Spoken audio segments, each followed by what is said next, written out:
All right, Clayton, thanks for joining me here today for a bit of a chat about a few different issues. Hope COVID life is treating you well.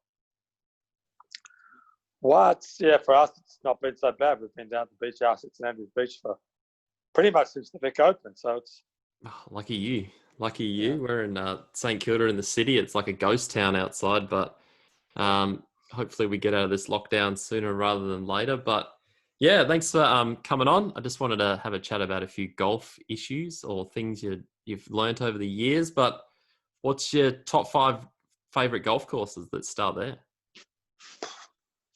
my favourite courses are my best courses. My favourite, which is slightly different. Slightly. Um, Let's go best. Let's go best because favorites kind of hearsay. Let's go. What's your five best and why? well, it's hard to really pick five, but I would say Royal Melbourne because I just think we're all so lucky.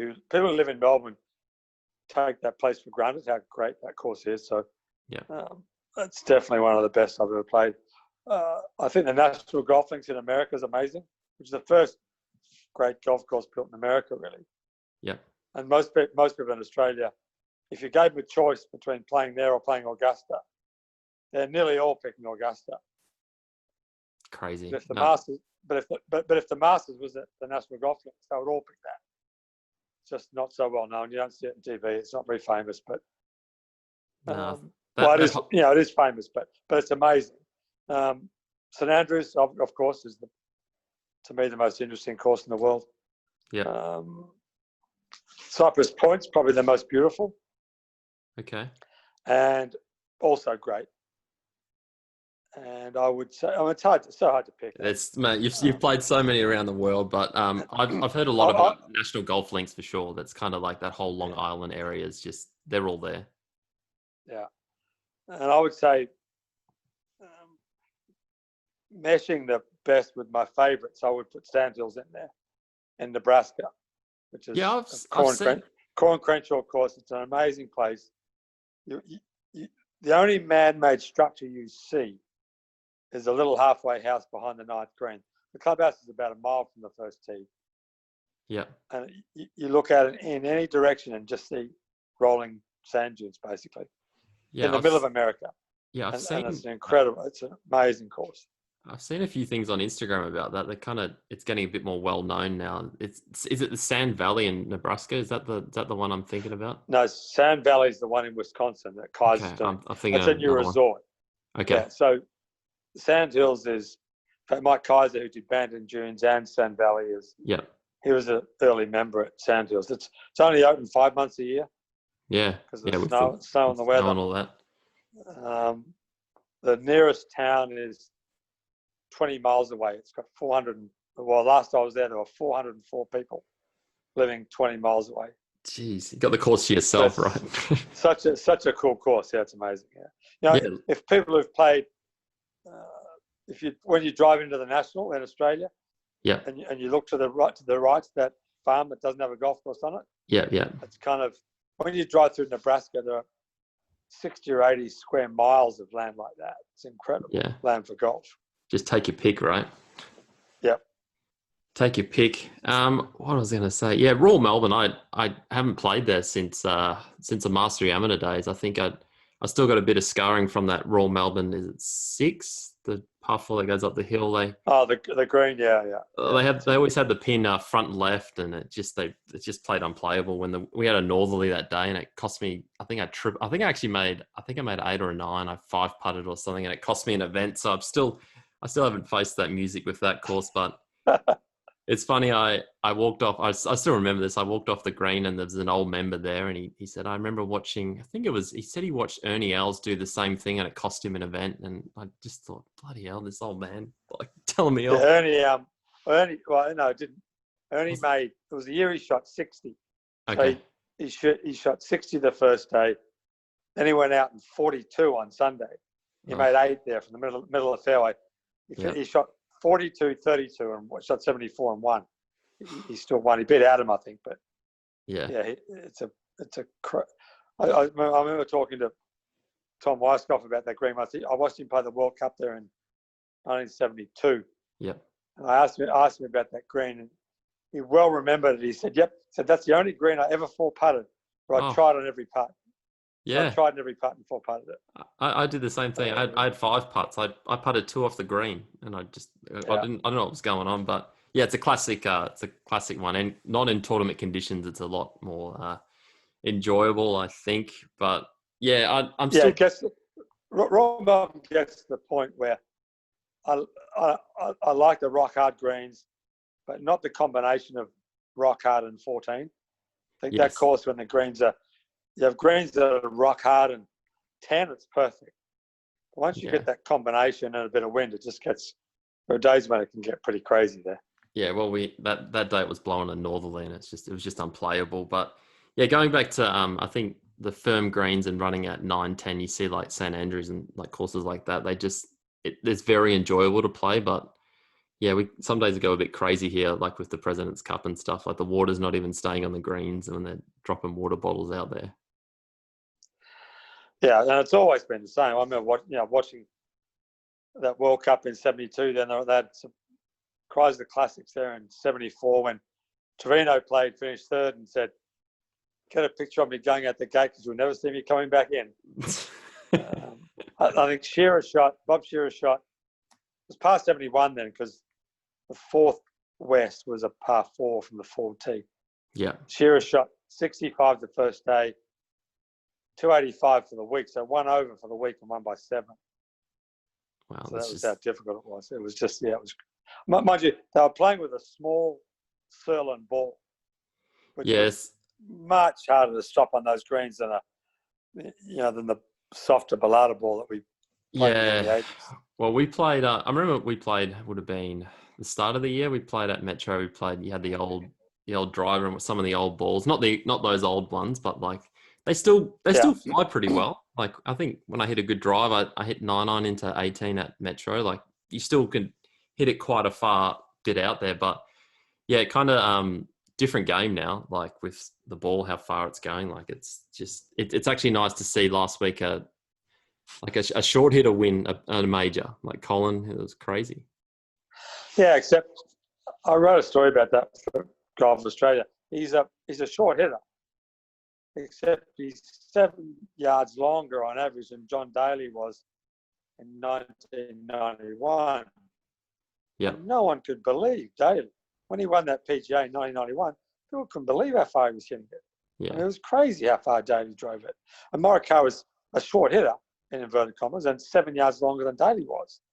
yeah, So that's how the game's changed. yeah, You know, he's short relative to DeChambeau and yeah. Brooks, but he's not a short hitter. No, well, like I'd say I'd probably rephrase that in swing speed to ball speed. It's definitely there's a big Yeah, difference there. Yeah, kind of what yeah, it yeah. was back in the day. Like I kind of did a little bit of research on like Nicholas, like in his prime, he was like they try to say he's like 120 mile an hour like club head speed, but it didn't translate into ball speed because it's obviously just literally swinging a bit of wood on a stick.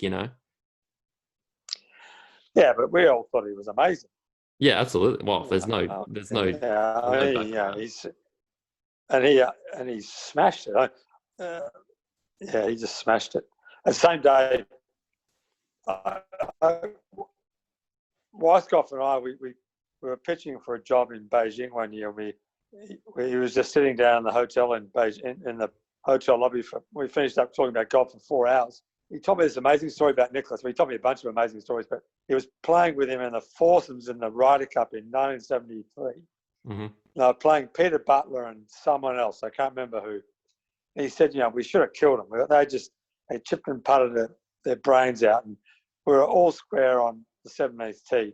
And I walked ahead off the 16th green, and Jack went back to the tee.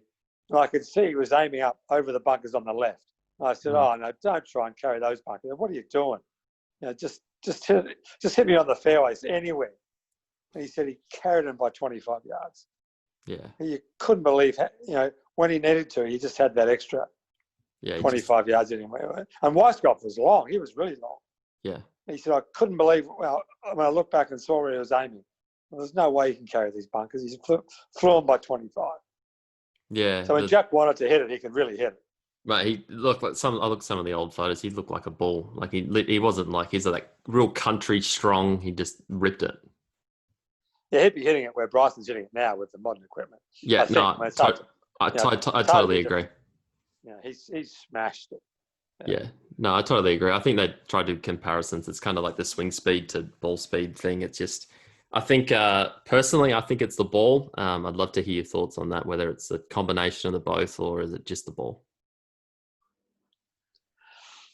Well, I think it's a combination of the both, really. I mean, the modern driver was 2 inches longer. As someone said the other day, the head's twice the size and the shaft's half the weight. Yeah, So it's clearly easier to swing it faster. So more guys have got way more club head speed than they ever had. And perhaps they're more athletic. But if you give them, in a very unscientific test, Lucas Herbert and I did it at Commonwealth, mm-hmm. swinging an old persimmon driver versus his own driver, there was 4 miles an hour club head speed difference. Mm-hmm. And, the ball was surprising. We were hitting old balls, new balls and old balls, but the old balls that you hit they flew only 15 yards shorter. So everyone sort of says, well, they're worn out and they're tired and they've lost their life. But you would think that, and in fairness, it was a very unscientific test. We had 5 balls with the new driver, 5 with the old driver, new balls, old balls. So it was about 20, 25 shots. Yeah. So not enough to be definitive data, but it was surprising how little those old balls lost. I mean, there was 15 yards difference between the modern ball and the modern driver versus the modern ball. So the old ball and the modern driver.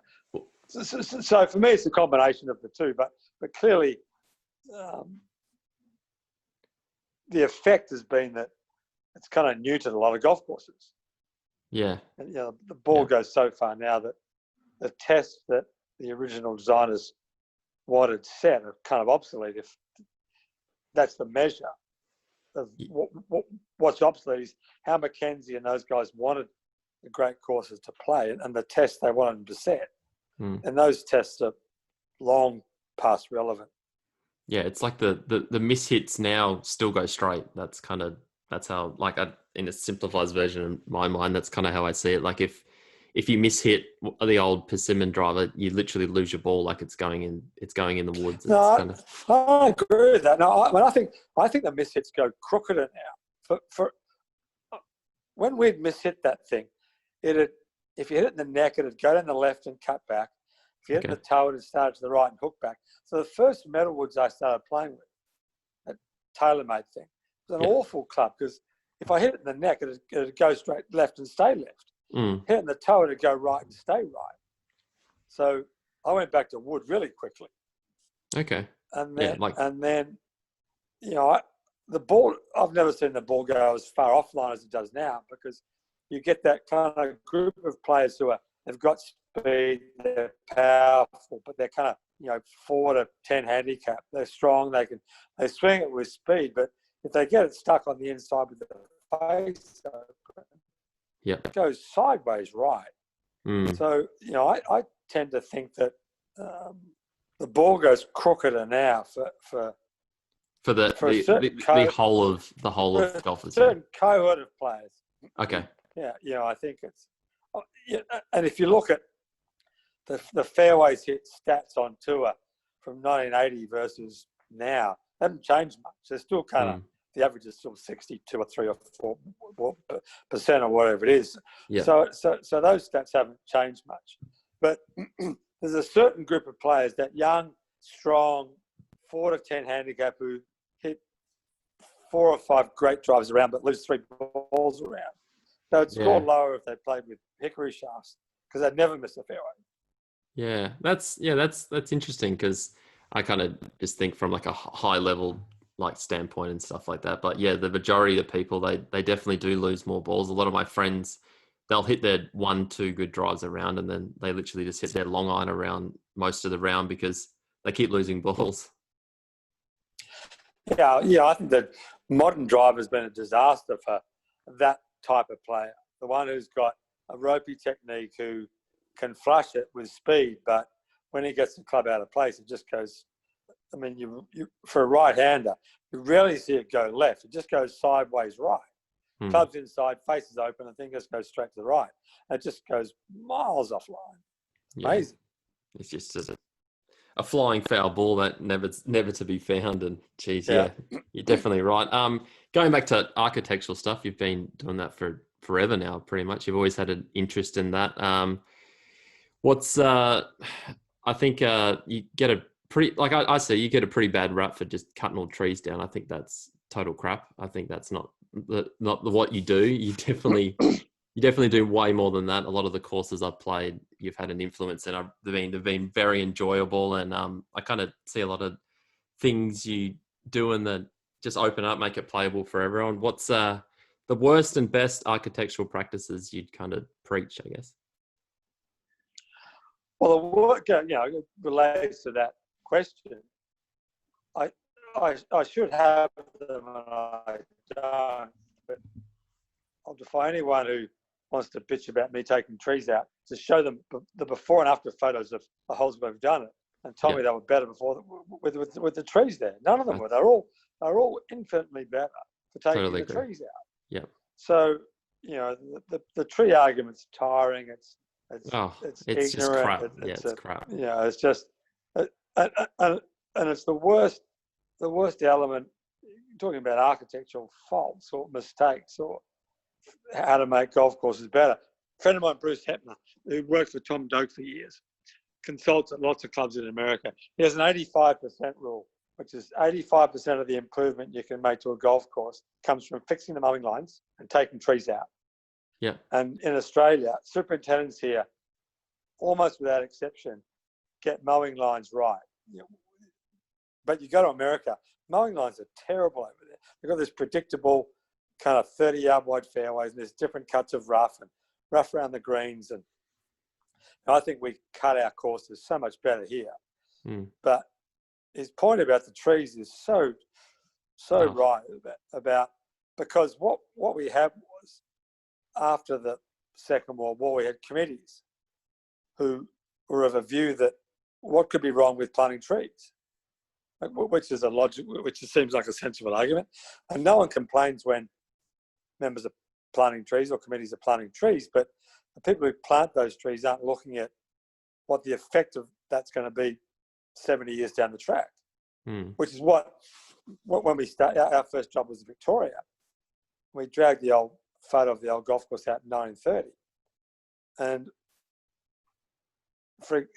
to use one example, the bunkers that are back there now between the 11th and the 15th, they'd filled those in and put 100 trees in there. Wild. So, but no one's complaining when you're planting trees and filling bunkers in. But they start complaining when you go back the other way. Yeah, that was how those two holes were originally. And anyone who looks at that old black and white photo of Victoria in 1930, you couldn't argue that wasn't an amazing golf course. Yeah. So the biggest fault with the sandbelt was, and again, it wasn't the fault of the people who made the mistake. Really. They just didn't know any better, would be my argument. But, I mean, Yarra Yarra, Metro, Commonwealth didn't have trees on them when they built the golf course. So there was a reverence, unsurprisingly, for planting European trees because they were only one or two generations removed from the people who'd come and settled the country. And then in the 50s and 60s, there was this, there were people who were understanding that perhaps European trees weren't the way to go, but anything that was a native was okay. So anything that was a native of Narooma or the North Coast or Coffs Harbour or Margaret River was okay to plant in Melbourne, which I think was also a fundamental mistake because what it did was get away from the things they should have been planting on the golf course, which were the indigenous plants, the small ones and the big ones, the trees and the heathland plants that had been growing there for centuries. So if you said to the critics of my tree pulling out days, or the fact that we pulled trees out, if you said to them, should a golf course feel natural? every single one, to a man and woman, would agree that, yep, every golf course should feel natural. Well, the surest way to make a golf course feel unnatural is to plant stuff on it that doesn't belong. If you start planting lemon cedar and gums from the south coast of New South Wales on the Melbourne Sandbelt, or the spotted gums that are at Lake Carrinup, they're always going to feel out of place, and they do. Yeah. But it's a hard argument to win because how they look is subjective. Yeah. But to me, the North Coast of the Peninsula is the best example of what a golf course ought to be. It's purely planted now with plants that were or would have been on that golf course before it was built. So it feels completely natural. There's not one bit of vegetation on that golf course that's out of place, or that doesn't belong there, or that comes from somewhere else. Yeah. So, and then of course the effect that trees have on design. So the south coast of the peninsula is a great example. You never saw that hole. Sorry, the seventh on the south coast of the peninsula. You never saw that hole when the bunker's on the right.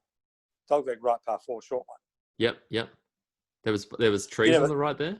There were trees on the corner. So I remember playing that hole with Jeff Ogilvy. And Jeff for me, it was always a 2-iron down the fairway. The women couldn't get far enough to get to the corner. So they got stuck behind the trees. For you and I, well, for me and everyone else pretty much in the 70s, it was a 2-iron or a 3-wood to the corner and a pitch onto the green. And then when Jeff got to be a long hitter in the early 2000s, he just took a driver and whacked it over the trees. It's a horrendous hole. Yeah, it's a lot better now. So can you imagine taking that hole, filling the bunkers in, planting 70, 80-foot high trees on the corner and making players hit over the trees? Well, the hole would be harder. And some people might think that would be better, but it was a ridiculous hole. And that was a feature of all over both those golf courses. And holes like the 11th at Carrinup and, holes all over the country that we pulled trees out there were trees that were planted with no foresight as to the effect they would have on the golf 70 years after they were planted. I think a lot of people don't understand that statement. They kind of just see it as its simplistic view, just like trees out, no good, or like they get attached to trees or whatever it may be. It's like you'll have a better game of golf with it out of the way, or like that's not indigenous to the land or anything like that. There are issues of indigenous and non-indigenous, which is one thing. I mean, you could still have indigenous trees in the wrong place, but Harry Colt said it best. Well, Colt from the 20s and Nicholas from the more recently, Colt said trees should be part of the scenery but never part of the stage, which is a pretty simple principle. And using that 7th at Peninsula as an example, those trees on the right of the 7th were all over the stage, right in the middle of it. And then Nicholas was talking about Pinehurst number 2. And he said, it's the best golf course from a tree standpoint in that it's a totally tree-lined golf course without one tree in the playing strategy of the course. Yeah. So trees are fine, just get them away from the golf. Yeah. And of course, what the mistake we made in Melbourne, everyone made, was to overplant. So it was let's plant 20 trees and then we'll wait and see which ones survive the best and take out the 10 poorest ones. Of course, everyone's forgotten that 7 years later. Yeah. So they planted too many trees too close together, so that if you walk around Metro now, for example, there's so many examples of trees that would be amazing trees if they'd been given space to grow. But you can see how their growth's been restricted on one side because there's something else planted too close to it. So the tree just grows it just grows where it can. Yeah, so the trees were never given enough space because people mass planted in search of the thing I hate, which is isolation. This reverence for isolating holes one from another. Tell me which one of if you go through the best 100 courses in the world, Pine Valley aside, which is largely isolated, well, it wasn't when it was built. Not one of the best 99 other courses in the top 100 champion isolation hole by hole as a principle. They've all got Yeah. open views across the golf course. So, but Metro, as an example, has got a cohort of members who love this kind of concept of being on a hole and not seeing another hole from the hole you're on. Why is that a good idea? Not a good idea at Shinnecock. Shinnecock or the National or Cypress Point or St Andrews or Oakmont or Kingston Heath or Royal Melbourne or Marion or Woodley or Notts or Sanedale or any one of 100, 200 great courses. No. Isolation is not a principle of it. No, it's not fun. Every time I go back home to Perth and go and play Royal Perth, I feel claustrophobic. I don't feel I can hit a golf shot. It's literally just it's no fun. No fun. But the irony of Royal Perth is that it's an amazing feat to get decent golf on a bit of land that small. Yeah, but it's 75 acres or something. Yeah, but to me, the driving holes that feel the best there are the fifth, and the tightish hole going down the 16, where the green 16. So they're the two best driving holes on that course, pretty much. There's no bunkers, and there are no bunkers. That course is way too small to have any fairway bunkers. Yeah, I agree. The fairway bunkers just make it feel smaller. The irony of that golf course is, if you opened it up, it would feel bigger. But the natural thing to do is it's a small golf course. It's not very safe. Let's plant trees, which pinch it in, make it smaller, make it tighter. And I would argue make it less safe. Because I think your courses, as a rule, well, not as a rule, as a generalization, holes are safer when you can see each other. Yeah.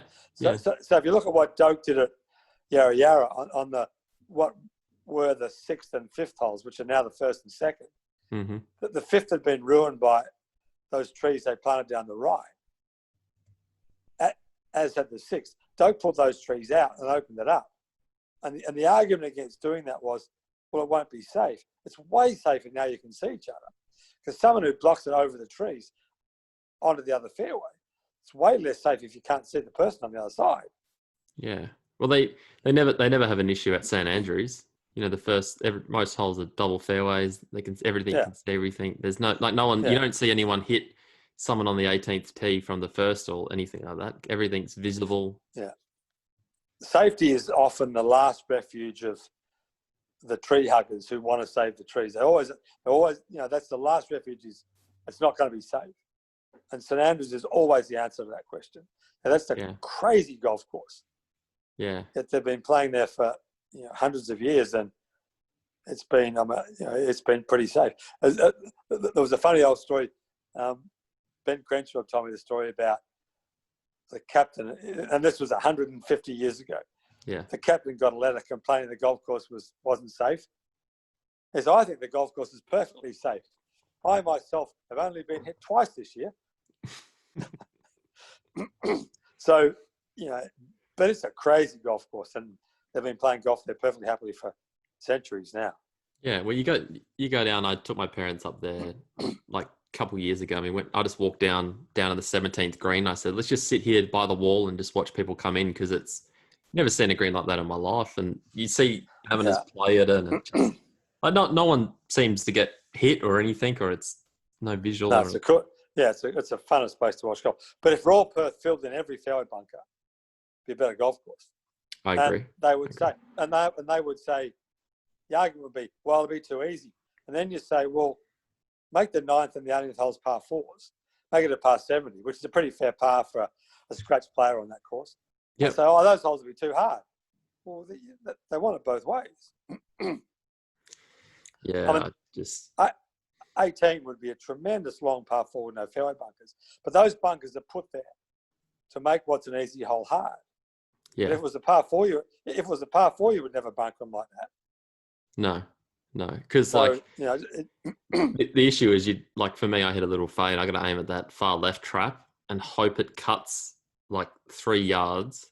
And if it cuts too much, it's in the right bunker, and I got to lay it up to like a crappy little where the fairway they've cut it in, and then it's just I don't know. Raw Perth's just like you said, if they filled in a lot of those fairway traps, it'd actually be less claustrophobic and a lot more playable. And I think you can make Raw Perth really good.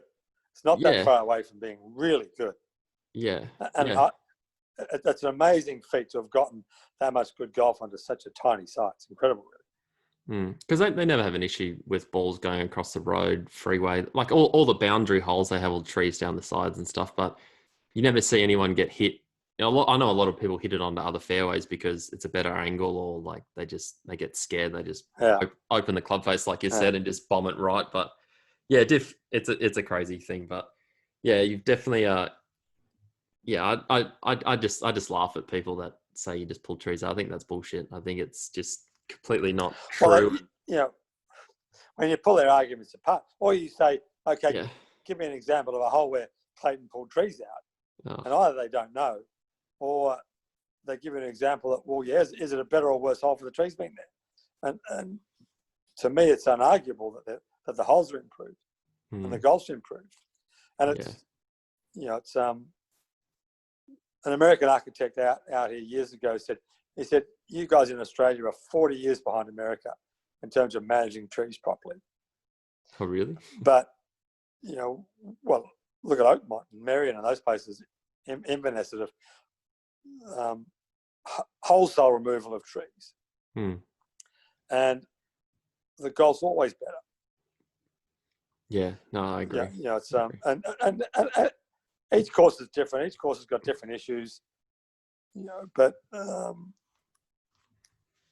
and it's a complicated question, but it goes back to It goes back to in Australia the sorts of trees they planted and how they influence the golf, and it goes back to Nicholas and Colt. Get them off the stage, get them away from the golf, because St Andrews proves, and the Great Links courses prove, that you don't need trees for great golf. Trees don't add to the quality of the golf, because golf's a game that's built around hazards on the ground, not hazards in the air, primarily. Yeah. No, so that's beautiful. That's beautifully said. We'll leave it at that. We could go on for days about how that, but yeah. Moving on to the next question is it's kind of a long-winded one. What does Australia need to do to keep up with the rest of the world in member, amateur, and professional golf?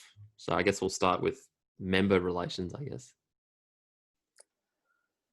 It's funny, I was messaging with a bloke yesterday about why Americans can't play to the handicap.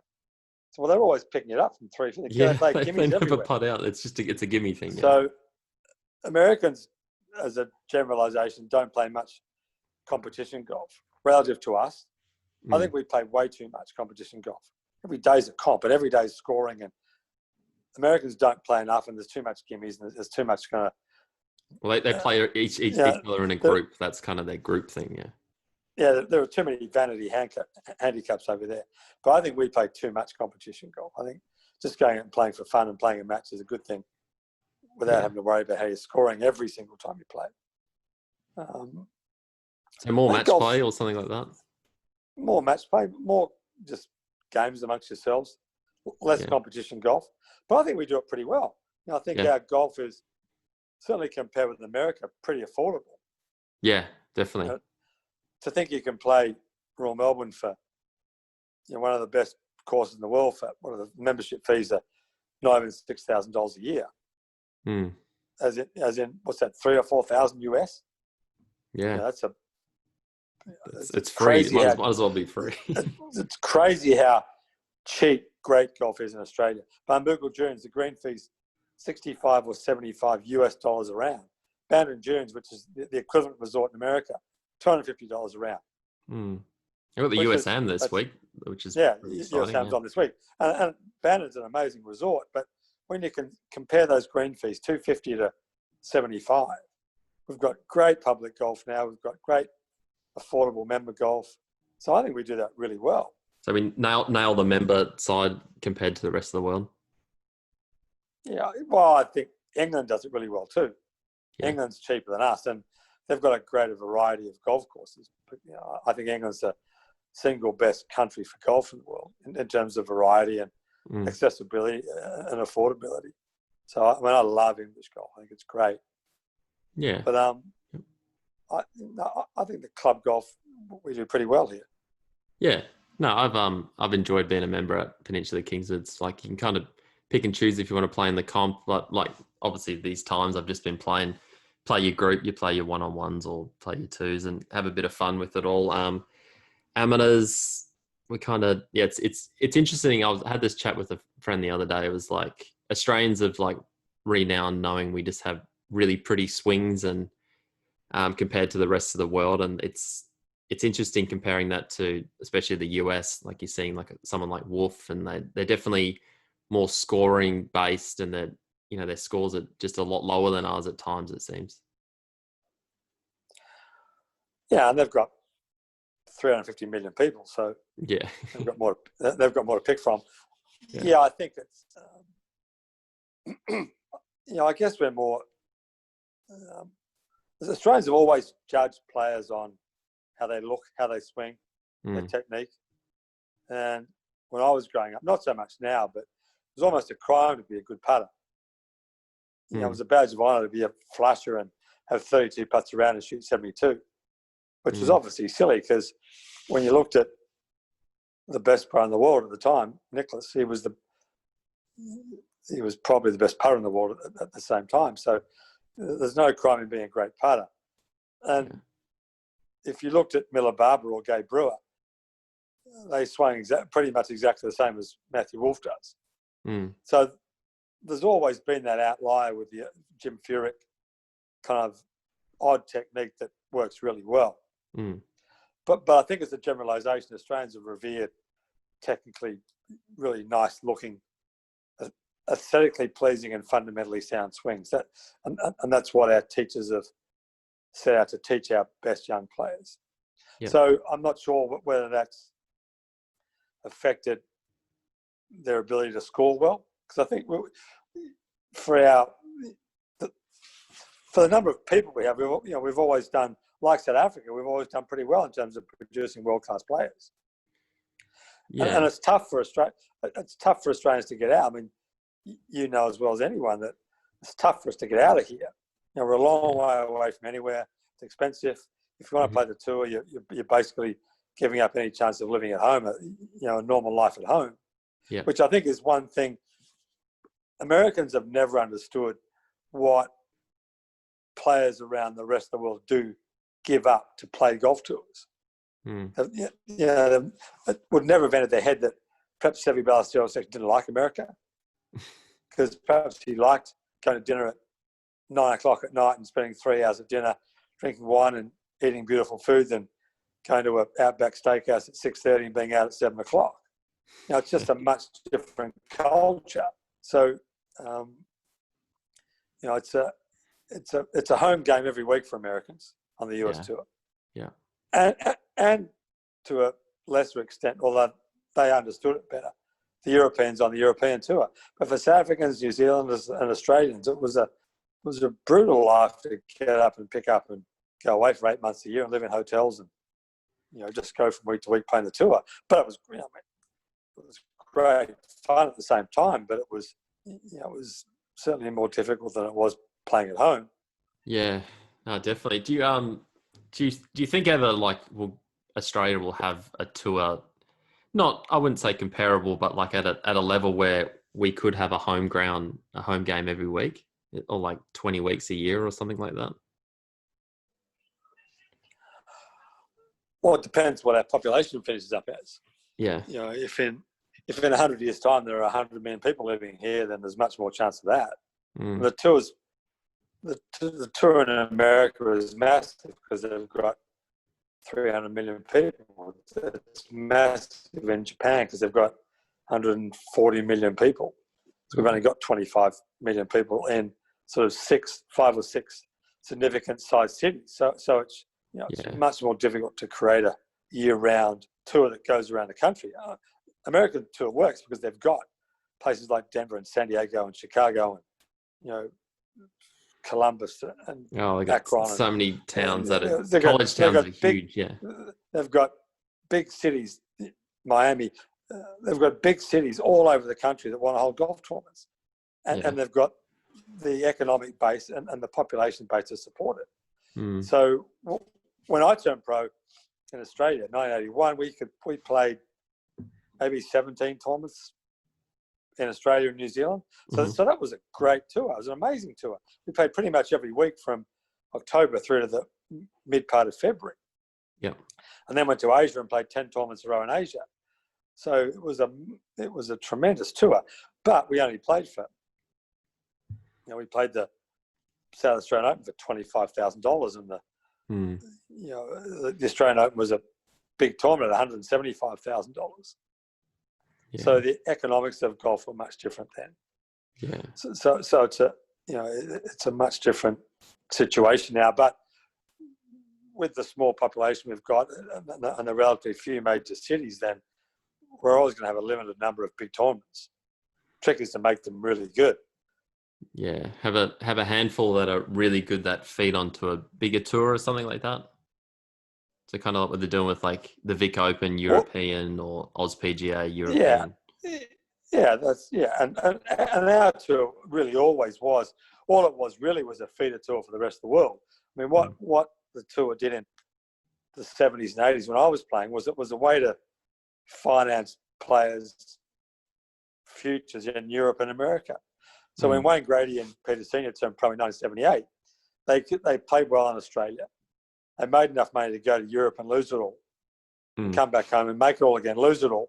And after 2 or 3 years of making it and losing it, they were pretty good players. Yeah, all those experiences. And that was how it worked. And everyone did that. I mean, we all went to Europe with $1,000 in our pocket. And if we didn't play any good, we came home again. So you had to play well. So it was a great way to learn how to play. Yeah. The problem was no one could really make any money out of it. I mean, we thought we were playing for pretty good money, and we were compared to what Bob Shearer had played for 10 years before, but not compared to what they play with now.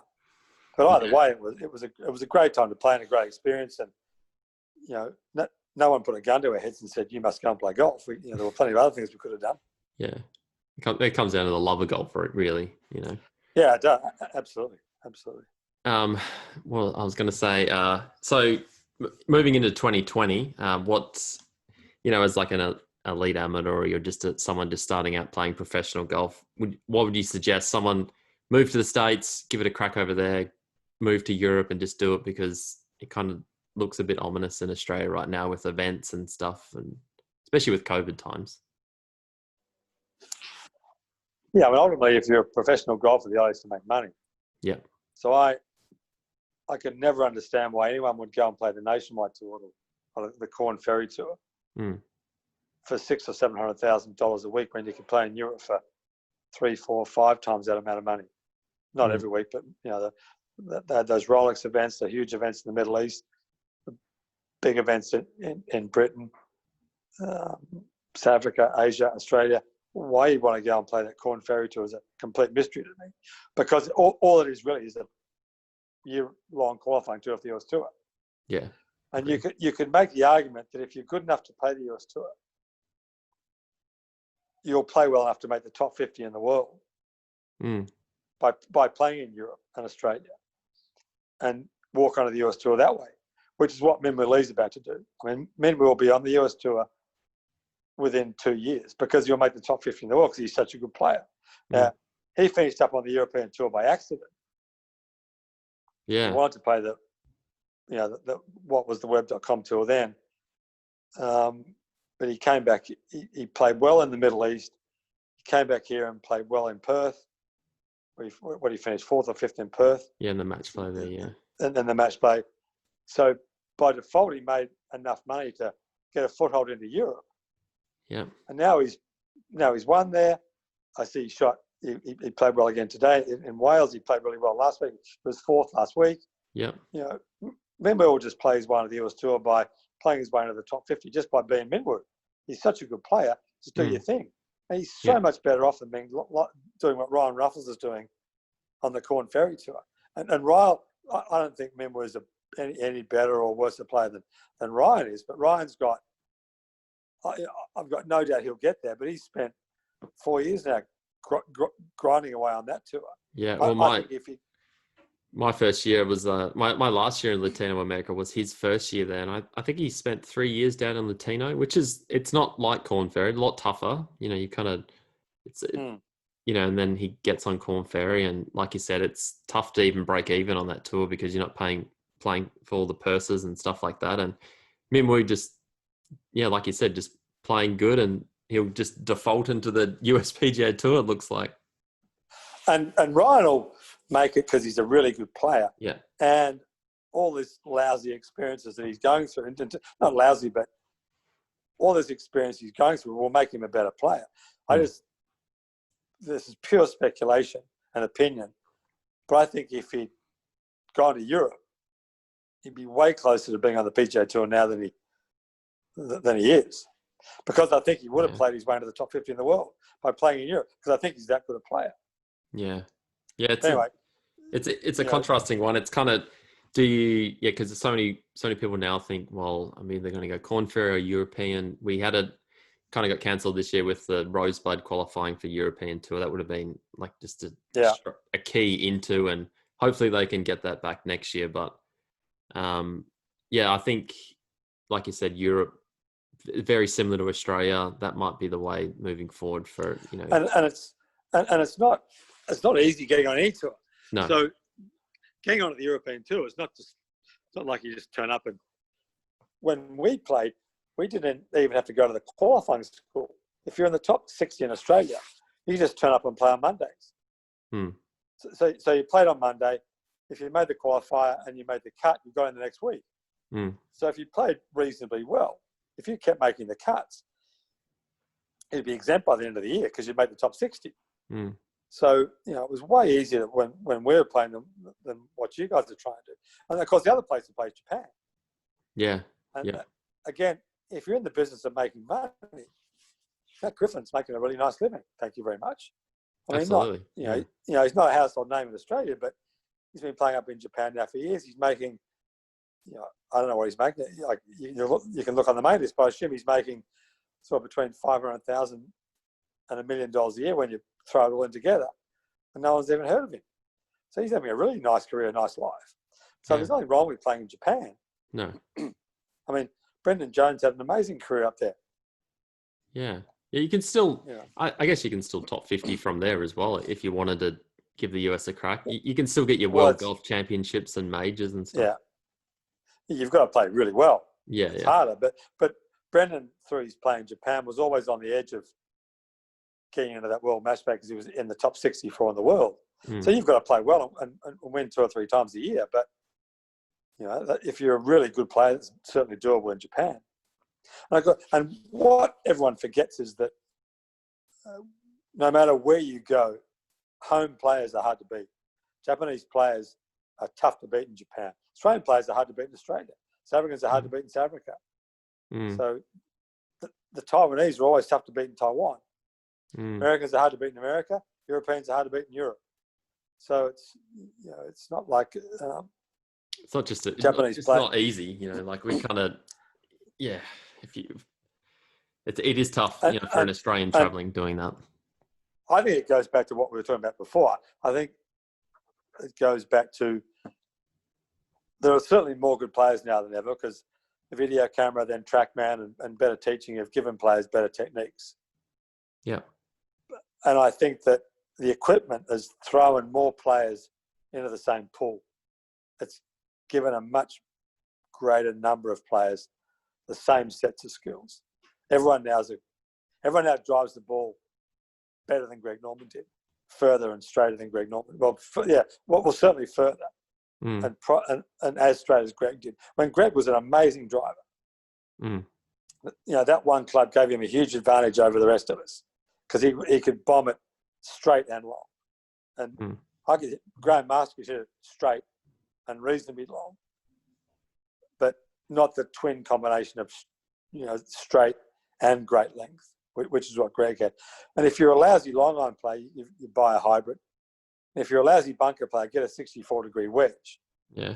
So the equipment has given players who would have struggled in certain areas of the game a chance to cover those weaknesses up. So you finished up with more players in the same pool and the same skill set. But the really good players are always going to jump out. I mean, Min was going to jump out because that much better than most other guys. Hmm. Yeah, he's fearless now. He just. I remember we played junior golf. My last year in senior interstate series was his first year at in Tasmania, I think it was. He played number 7 the whole week, and just freaky talent. Like he was obviously really young. Like he didn't know how to put it all together. He had like 8 birdies, 6 bogeys, 2 doubles, and still win. It was like crazy amount of stuff. I remember one. I actually remember one. It was like he was one up going down the last, and he was on a side hill lie at Tassie Golf Club. It was par 5 ninth, I think it was, and it ball's below his feet, and I don't even think he realised that the ball goes right off the ball below your feet, and he hit it out of bounds off the right, and he just like and he got it up and down for 5 or whatever it was, and won the game. But just a crazy talent for sure. Yeah, he's amazing. Yeah, crazy talent. Lastly, best coach and why? Best golf coach. Well, I think that's a horses for courses thing, really. Well, let's go. Best in the last 20 years, like that you've come into contact with. It's a bit like the best course question. I don't think there's any one that's. Yeah. Someone that sticks out to you. I thought Mac was an amazing coach, Mac O'Grady. Yeah. Mac was a brilliant coach who'd broken down the golf swing and figured out what worked and what didn't, and what the characteristics of the great players were. But what he also understood was how different sorts of swings worked. If you took the club up vertical at P3, what you had to do with the club to make that work. If you swung it around like Parry and Floyd, where it was a much different position at P3, how that had to work. So he understood how Furyk's swing worked, how Trevino's swing worked, how Nicklaus's swing worked. And Mac understood all the compensations a player would have to make their swing work. So rather than try and mould every player's swing to his ideal, he could work with a player and say, okay, this is the characters. Here's what you've got to understand and make that work. So that wasn't a swing he'd build from scratch for a 12-year-old kid.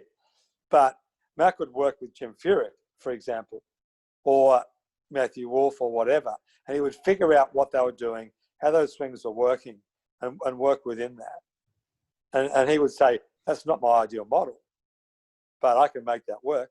I'm not going to take Matthew Wolff and say, you've got to swing like Chip Beck or Mac O'Grady. So I thought Mac was great. And Mac had such an influence on, Bish over in Perth, Dana Delquist, Mark Belsham in England, Robert Rock, what he's doing. So it was a bit like Alison McKenzie and later Pete Dye.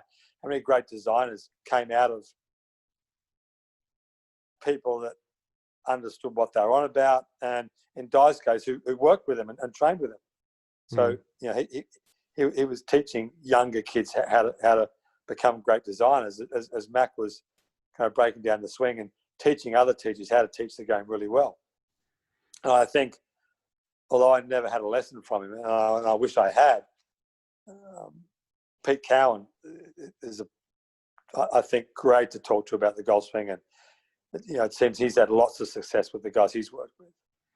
Because he was a struggling player who understood how difficult the game was, what worked and what didn't, he knew the rat holes he'd gone down, and he could avoid or stop other players heading down the same rat holes in search of the answers.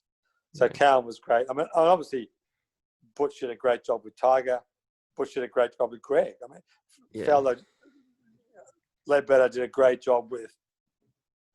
And people kind of think that Felder was the only guy Ledbetter worked with, but he did an amazing job with Dennis Watson, McNulty, David Frost, Nick Price.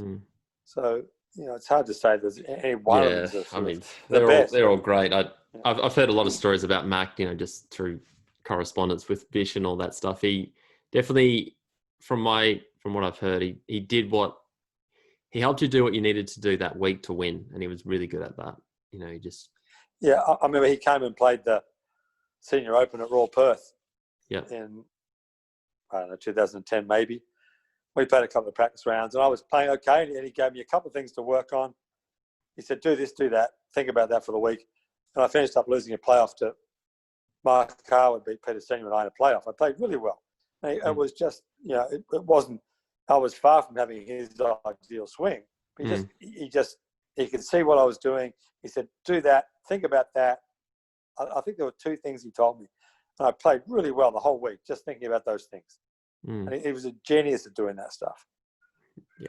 So if I had to pick one, I would say, Mac's been really the father of the modern way of teaching the golf swing. And I think, Yeah, it's just, obviously Home McCallie golfing machine, and like the first guy that kind of got taught it to the a millionth, tenth or whatever it is.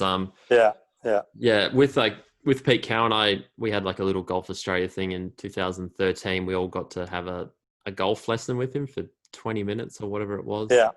And just great guy. Same, similar to what Mac kind of stuff. He like P3, P4, right arm, kind of all the stuff. And he definitely you can't argue with his career of players he's taught as well. Like, I'm not sure if you heard, there was a podcast he did with is it the McCullough guys or something? Yeah, he was great. Yeah. Fantastic. He broke it down and stuff. I thought the point he made about hitting balls for 8 hours, but you're only practicing your move for 15 minutes. So for 8 hours, and you're practicing the move you're doing for 15 minutes, because you make it was X like number of 7 seconds a swing, or 1.5 seconds a swing, and you make 600 swings by 1.5 seconds for each swing.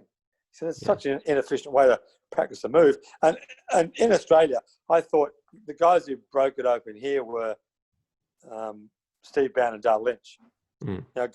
Again, like Pete Cowan, guys who were struggling players who knew how hard it was. And they really, when they set the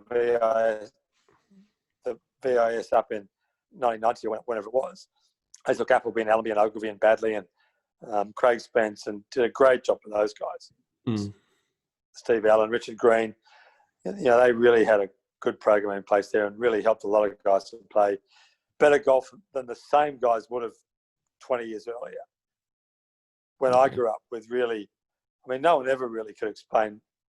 My golf swing was, people would say, you pick it up. So I thought, okay, I'll pick it up. And Jeff Parzo taught me. It was like, take it back wider. So I try and take it back as wide as I could. They still say you're picking it up. No one ever articulated P3, the shaft's vertical. That was what they were seeing, was the shaft was vertical. No one ever said, halfway back, your shaft's vertical. No one ever said that. And if someone had said, at P3, the shaft's vertical, you need to get it more on the inclined plane, I could have probably figured that out when I was 16. But when you groove it in for 20 years, it's hard to change it. Oh, absolutely. That's that muscle memory. People, no one, it was looking back, it really annoys me that, and it wasn't their fault, that I never figured out, everyone said, you got a loop. Well, of course I had a loop. The shaft was vertical at P3. If I didn't have a loop, I would have hit the ball. So no one ever said, you don't pick the club up. The shaft is vertical at P3. So you've got to drop the club down to get it back on the plane. That's how your swing works. Now, Mac O'Grady would have said, if you don't want to change that pattern, here's what you've got to do to make that pattern work.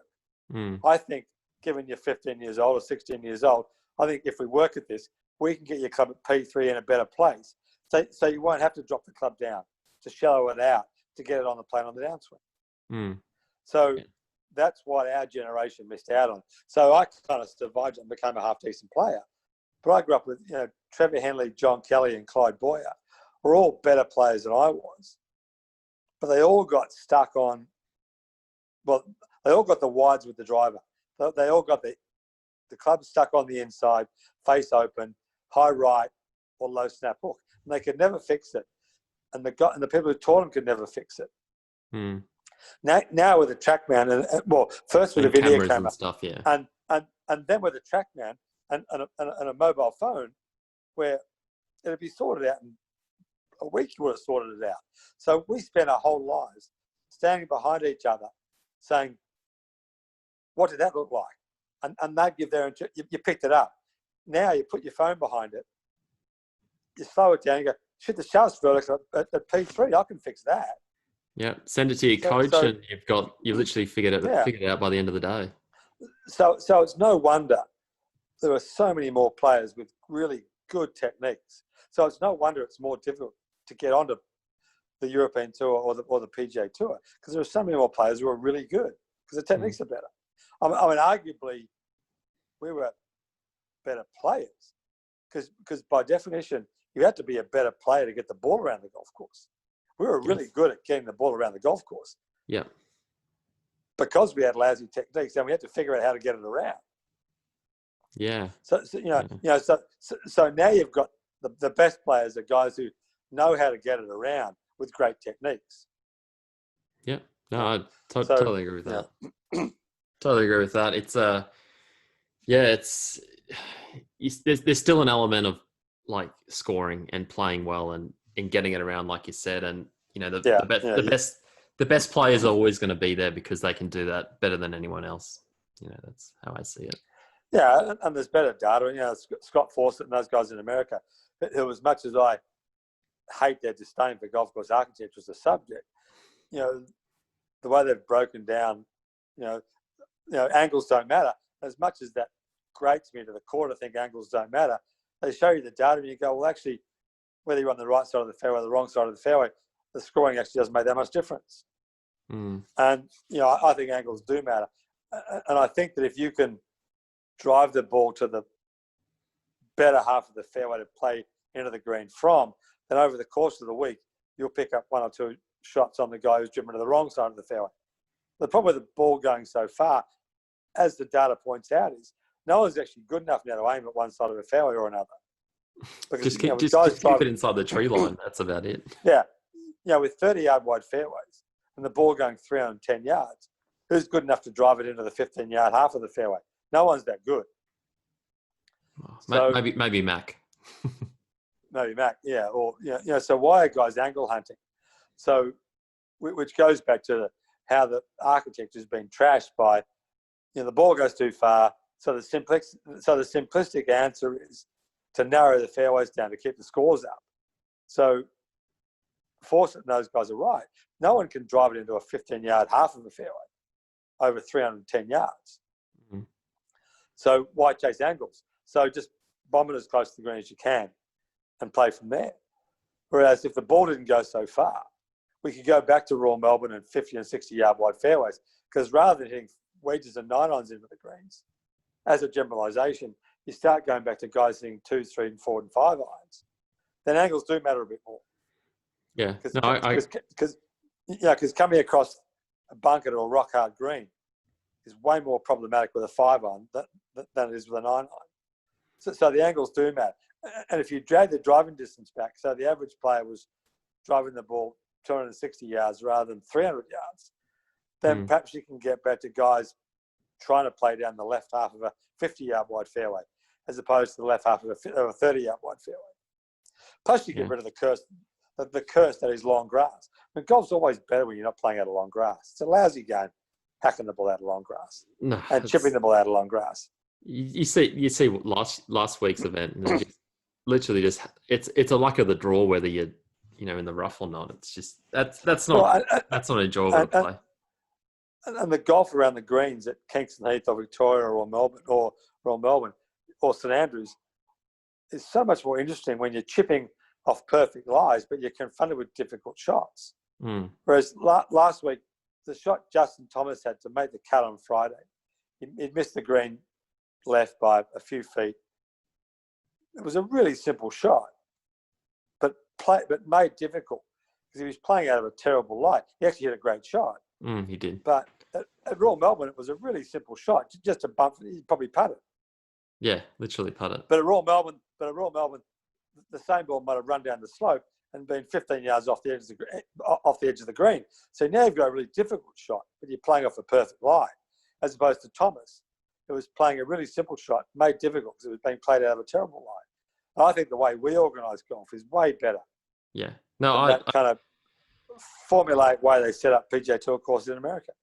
Yeah, it's like you have to I noticed when I was playing in the US, you've got to get that little bunker shot from the rough that you can hit like 2 or 3 yards. That's kind of, if you've got that shot out of a funky lie, you either figure out how to hit it off a good lie, the one that floats, or the one that's right down, and you've got it. You don't have to worry about a thick lie anymore. Yeah, you never 15 yards over the back of the 10th green on the west coast of Royal Melbourne. No, it goes down 40. Or over the back of the 16th green of Victoria. Yeah. Or you can putt that, you can 3-wood it, you can hybrid it, you can sit 5, 6, 7, 8 on it into different parts of the bank, or you can take a lob wedge and pitch it up there and try and stop it. There's 12 clubs you can hit from down there.